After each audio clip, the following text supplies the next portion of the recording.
Nos guste o no, el plan de Trump para Gaza cambió irreversiblemente la conversación sobre Oriente Medio. Jerusalén, Israel. Un día después del anuncio del sorprendente plan del presidente Donald Trump de apoderarse de la Franja de Gaza, las reacciones están llegando desde Gaza hasta Washington, D.C.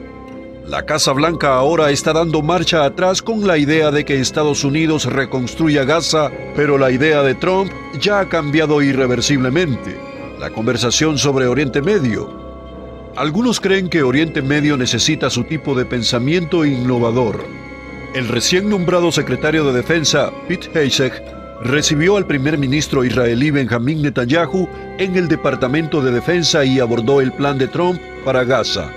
Señaló: simplemente diría que, en cuanto a la cuestión de Gaza, la definición de locura es intentar hacer lo mismo una y otra vez. Y como el presidente y el primer ministro señalaron anoche, el presidente está dispuesto a pensar de manera innovadora, a buscar formas dinámicas nuevas y únicas de resolver problemas que parecían intratables.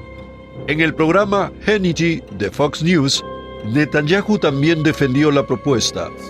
Pero la idea real de permitir primero que los habitantes de Gaza que quieran irse, se vayan. Quiero decir, ¿qué hay de malo en eso? Pueden irse, luego pueden regresar, pueden reubicarse y regresar. Pero hay que reconstruir Gaza, si se quiere reconstruir Gaza. El primer ministro añadió: esta es la primera buena idea que he oído sobre Gaza.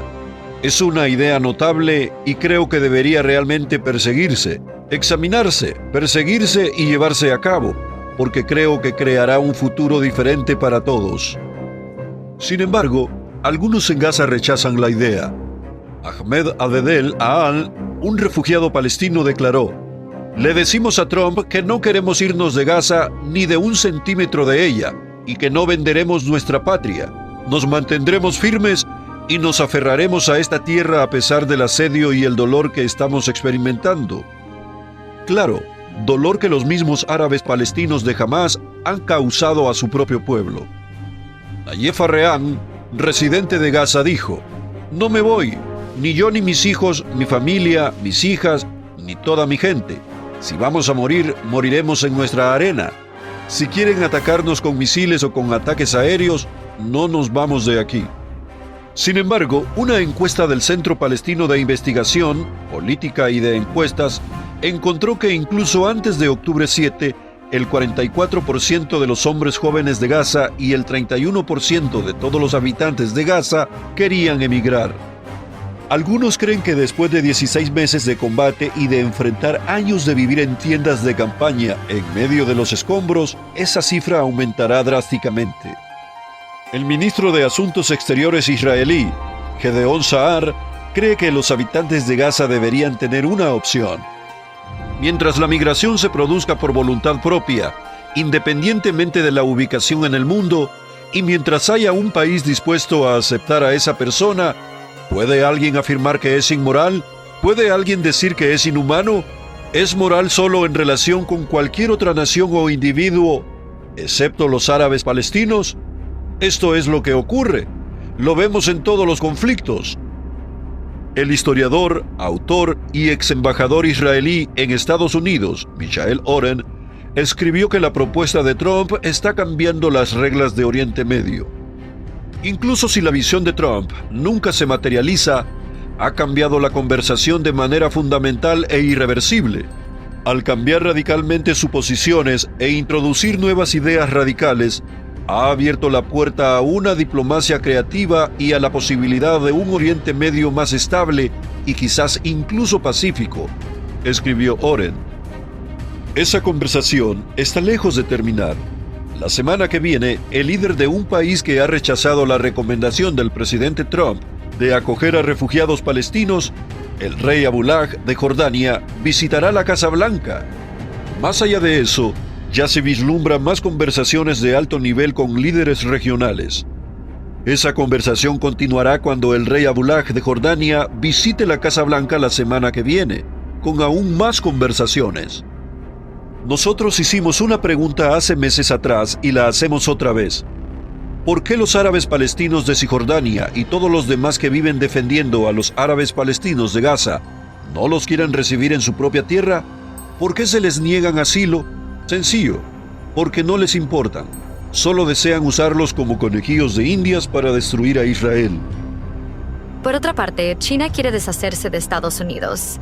Pekín gasta cientos de miles de millones para debilitar a Estados Unidos. Río de Janeiro, Brasil y Nairobi, Kenia. China está expandiendo agresivamente su influencia global, específicamente a través del control de puertos de envío clave. Parte de la agenda actual de Beijing es utilizar proyectos económicos, militares y de infraestructura como palanca para superar a Estados Unidos como la principal superpotencia del mundo. Sin embargo, lo que está claro, según los expertos, es que China quiere dominar los mares, y hasta ahora lo está logrando. 7 de los puertos de envío más grandes del mundo están en China, y el puerto de Shanghái encabeza la lista. Sin embargo, el contraalmirante retirado Mark Montgomery le dice que los puertos fuera de las fronteras del país son los que más preocupan a Washington y sus aliados. Montgomery dijo, el objetivo principal de China es el acceso. Acceso para la extracción de recursos, acceso para desplazar la posición de Estados Unidos, acceso para operaciones futuras. Pero ese acceso actúa como el objetivo a largo plazo de China de desplazar a Estados Unidos como el socio económico de elección a nivel mundial. La creciente red de puertos de China ahora se extiende por todos los océanos y continentes.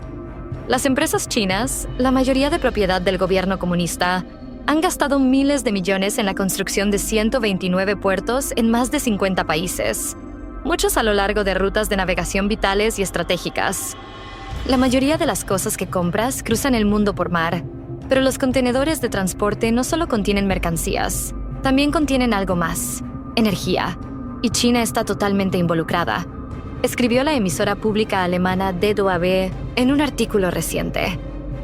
El puerto de Chancay en Perú es el último megaproyecto portuario de Beijing, inaugurado en noviembre por el presidente de China, Xi Jinping. Este es un avance significativo, una victoria significativa, francamente, para el Partido Comunista Chino en América Latina, en nuestro vecindario estadounidense, dijo Brad Bowman de la Fundación para la Defensa de las Democracias, con sede en Washington, D.C. Con un costo de casi $4,000 millones, la estatal china COSCO Shipping controla el 60% del puerto y afirma que reducirá el tiempo de envío entre China y Sudamérica en 10 días. Se convertirá en el centro de envío entre China y Sudamérica. A largo plazo, creo que habrá un enlace ferroviario a Brasil que irá junto con esto para la extracción de recursos brasileños a China, dijo Montgomery. Gordon Chang del Instituto Gatestone dijo, esto es absolutamente crucial para China porque la única esperanza de China en este momento para rescatar su sombría situación en el país en cuanto a la economía es exportar más. Se dan cuenta de que han sido excluidos de los mercados desarrollados como los Estados Unidos, Canadá y la Unión Europea, por lo que necesitan lo que llaman el sur global. Y Sudamérica es una parte realmente importante de esa parte del mundo. Hoy, China es el mayor socio comercial de Sudamérica, y en Brasil, el país más poblado y más grande de la región, el comercio con Pekín supera al de Estados Unidos en una proporción de 2-1. Bowman, quien es el director principal del Centro de Poder Militar y Político en FDB, dice que Estados Unidos está perdiendo peligrosamente influencia en su propio patio trasero con países que históricamente estaban alineados con Washington. Creo que en muchos aspectos el Partido Comunista Chino nos está superando, advirtió Bowman. Estamos dando por sentado nuestra posición y mi lectura de la historia me dice que si uno da por sentado lo que tiene y no compite ni lo defiende, lo va a perder. Los expertos militares expresan su preocupación porque la agresiva propiedad de China de estos puertos internacionales podría permitirle ganar influencia militar, como por ejemplo albergar eventualmente activos navales chinos. Entonces, ¿un puerto es de doble uso? Por supuesto que lo es, ¿no? Porque este enorme nuevo puerto en Perú, que Xi Jinping estaba tan entusiasmado por inaugurar, podría estar dando servicio a grandes buques portacontenedores hoy, pero mañana podrá dar servicio a buques de la Armada del EPL, advirtió Bowman. Ese sistema también es propiedad del gobierno. Si los chinos manejan su sistema de gestión integrada para sus puertos, van a tener una influencia indebida durante una crisis o accidente cuando usted está tratando de mover suministros o repuestos militares, y los chinos tienen la capacidad de alterar rápidamente sus sistemas operativos portuarios, dijo Montgomery. Realmente tienen un conocimiento increíble del comercio mundial, conocimiento de los movimientos militares y de seguridad y potencialmente la oportunidad de alterarlos. En 2013, el presidente Xi lanzó la iniciativa del Cinturón y la Ruta de China, también conocida como la Nueva Ruta de la Seda.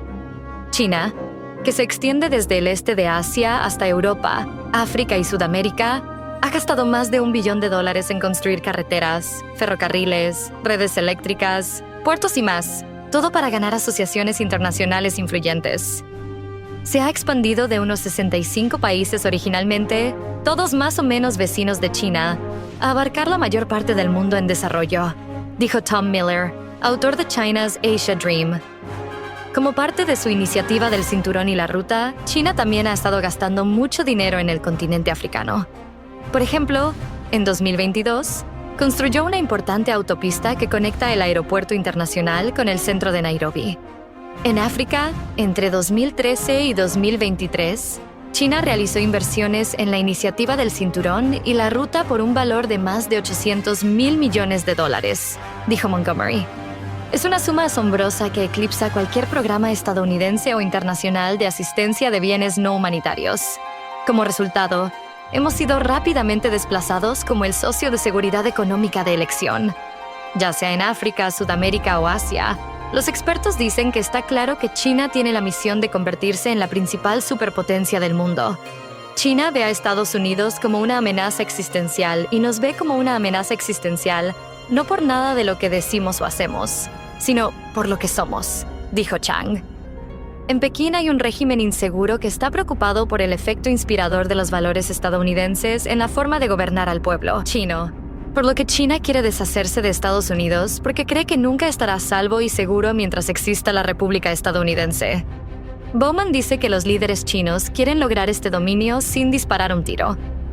Entienden que una batalla con Estados Unidos les resultaría muy costosa. Por eso, como dijo Sun Tzu hace más de 2 milenios y medio, la cumbre de las habilidades es ganar sin luchar. Por luchar se refería a bombas, balas y armas de fuego, dijo Bowman. Por lo tanto, China está tratando de derrotarnos sin tener que disparar un tiro cinético, pero ya está disparando tiros en el ámbito de la información, la economía y el ciberespacio. El problema es que los estadounidenses no se dan cuenta y a los depredadores no hay nada que les guste más que una presa dormida. Just Productions. Brillando en la red.